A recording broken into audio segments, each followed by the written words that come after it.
आऊज़ुबिल्लाहि मिनश्शैतानिर्रजीम बिस्मिल्लाहिर्रहमानिर्रहीम।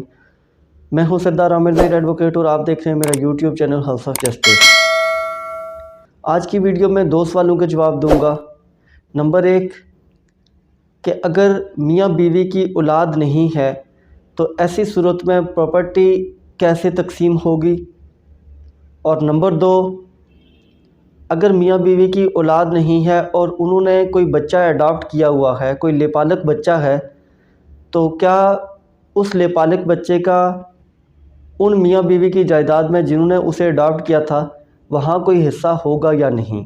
जायदाद की तकसीम जब भी होती है तो उसमें एक जो सबसे इम्पोर्टेंट चीज़ देखी जाती है वो ये होती है कि जिस आदमी की डेथ हुई है उसकी औलाद है कि नहीं, और अगर औलाद है तो क्या सिर्फ बेटी है या बेटियां हैं, या कि बेटा भी है। क्योंकि अगर बेटी है तो तब भी जायदाद की तकसीम डिफरेंट तरीके से होगी, अगर दो या दो से ज़्यादा बेटियां हैं तब डिफरेंट तरीके से होगी, और इसी तरीके से अगर बेटा भी है तो फिर जायदाद की जो तकसीम है उसका तरीक़ाकार बदल जाएगा। तो आज की वीडियो में सिर्फ मैं जहाँ पर औलाद नहीं होगी तो वो जायदाद कैसे तकसीम होगी उस पर बात करूँगा। अगर तो किसी शख्स की औलाद हो तो फिर तो ऐसी सूरत में बीवी का हिस्सा खामद की जायदाद में 1/8 होता है, कि जो कुल जायदाद खामद की होती है तो उसका 8वां हिस्सा बीवी को मिलता है। लेकिन अगर खामद की कोई औलाद नहीं है, ना बेटी है और ना बेटे हैं, तो ऐसी सूरत में बीवी को अपने खामद की जायदाद का 1/4 हिस्सा मिलेगा। 1/4 हिस्सा से क्या मुराद है कि खामद की जायदाद के 4 हिस्से किए जाएं तो उन 4 हिस्सों में से एक हिस्सा बीवी को मिल जाएगा। 1/8 से मुराद ये होती है कि कुल प्रॉपर्टी के 8 हिस्से किए जाएं और उन 8 में से एक हिस्सा बीवी को दे दिया जाए। तो इसी तरीके से अगर खामद की कोई औलाद नहीं है तो फिर जो बीवी की प्रॉपर्टी में हिस्सा है वो चेंज हो जाएगा और अब 1/8 के बजाय 1/4 हिस्सा उसे मिलेगा। लेट्स सपोज कि किसी आदमी की एक से ज़ायद बीवियां हैं, चाहे 2 हैं, 3 हैं या 4 हैं, तो फिर क्या होगा, फिर यही होगा कि ये जो 1/4 हिस्सा है वही उन चारों में तकसीम हो जाएगा। अब ऐसा नहीं होगा कि हर एक बीवी को 1/4 अलग से नहीं मिलेगा। वो जो 1/4 हिस्सा होगा वो जितनी बीवियां होंगी उनमें आपस में डिवाइड हो जाएगा। मिसाल के तौर पर एक शख्स की जो प्रॉपर्टी की वैल्यू है वो 1 करोड़ है। 1 करोड़ के 4 हिस्से किए जाए तो चौथा हिस्सा बनता है 25 लाख। 25 लाख के 4 हिस्से हो जाएंगे। अब एक बीवी अगर है तो उसको ये 25 लाख मिल जाएगा। लेकिन अगर किसी आदमी की 2 बीवियां हैं तो यही 25 लाख उन 2 में तकसीम हो जाएगा, 12.5 लाख दोनों को मिल जाएगा।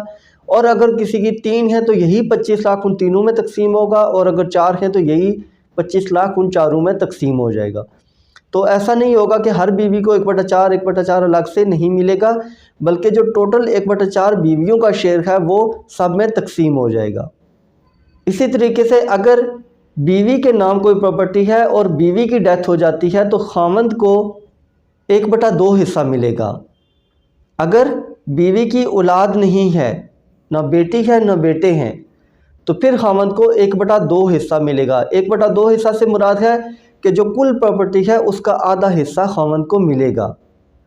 अब जो दूसरा सवाल था कि क्या लेपालक बच्चा प्रॉपर्टी में हिस्सेदार होगा अगर औलाद नहीं है, तो इसका सिंपल सा जवाब है कि अगर लेपालक बच्चे की वल्दियत चेंज नहीं की गई, उसका जो हकीकी वालिद है उसी का नाम लिखा हुआ है उसकी डॉक्यूमेंट्स में, तो फिर तो ये जो मियाँ बीवी जिन्होंने उसे अडॉप्ट किया था, उसे गोद लिया था, तो इनकी प्रॉपर्टी में उस लेपालक बच्चे का कोई हिस्सा नहीं है। चाहे उनकी औलाद है या उनकी औलाद नहीं है, दोनों सूरतों में उस लेपालक बच्चे का हिस्सा नहीं होगा। लेकिन अगर उस लेपालक बच्चे की वल्दियत का जो कॉलम है वहाँ पर जिस शख्स ने उसे गोद लिया था उसने नाम चेंज करके अपना लिख दिया, हकीकी वालिद के बजाय उसका अपना नाम आ गया जिसने उसे गोद लिया था, उसका तमाम जो स्कूल रिकॉर्ड्स है वहाँ पर आ गया, या अगर उसका आईडी कार्ड बना है वहाँ पर आ गया, या अगर उसका बे फॉर्म है यूनियन काउंसिल से या नादरा से जहाँ से भी जारी हुआ तो वहाँ पर भी वल्दियत में उस शख्स का नाम आ गया जिसने उसे अडॉप्ट किया था। तो ऐसी सूरत में वो बच्चा अब अपने माँ बाप जिन्होंने उसे अडॉप्ट किया था उनकी तमाम प्रॉपर्टी में हिस्सेदार होगा और उसे उसके शेयर के मुताबिक हिस्सा मिलेगा। जैसे कि एक हकीकी बेटे को मिलना चाहिए था वैसे ही उसे यहाँ मिलेगा। अगर कोई दीगर रिश्तेदार उसको चैलेंज करते हैं तब भी ना तो वो उसका डीएनए करवा सकते हैं और ना ही उसकी वल्दियत अब वो चेंज करवा सकते हैं, क्योंकि जिस शख्स ने उसे अडॉप्ट किया था और उसे अपना नाम दिया था वही उस बच्चे की वल्दियत चेंज करवा सकता था। उसकी डेथ के बाद अब किसी के पास ये इख्तियार नहीं है कि वो इस लेपालिक बच्चे की वल्दियत को चैलेंज करे या कैंसिल करवा सके। लेकिन अब एक और सूरत भी हो सकती है कि वो मियाँ बीवी जिन्होंने उसे अडॉप्ट किया था उस बच्चे को तो उन्होंने उसकी वल्दियत चेंज नहीं की, तो अब तो वो लेपालिक बच्चा फिर ऐसी सूरत में उनकी प्रॉपर्टी में हिस्सेदार नहीं होगा। लेकिन अगर वो चाहें तो उसे हिब्बा कर सकते हैं। वो अगर उसके नाम कोई प्रॉपर्टी अपनी मर्ज़ी से करना चाहें तो वो इसको हिब्बा कर सकते हैं उस लेपालिक बच्चे को। अगर वो हिब्बा कर जाते हैं तो उसकी हद तक वो मालिक रहेगा। तो व्यूअर्स, ये थी आज की वीडियो। उम्मीद है वीडियो पसंद आएगी। अगर वीडियो पसंद आई तो चैनल को सब्सक्राइब करना ना भूलिएगा। इसी के साथ इजाज़त चाहता हूँ। अपनी दुआ में याद रखिएगा। फ़ी अमानिल्लाह।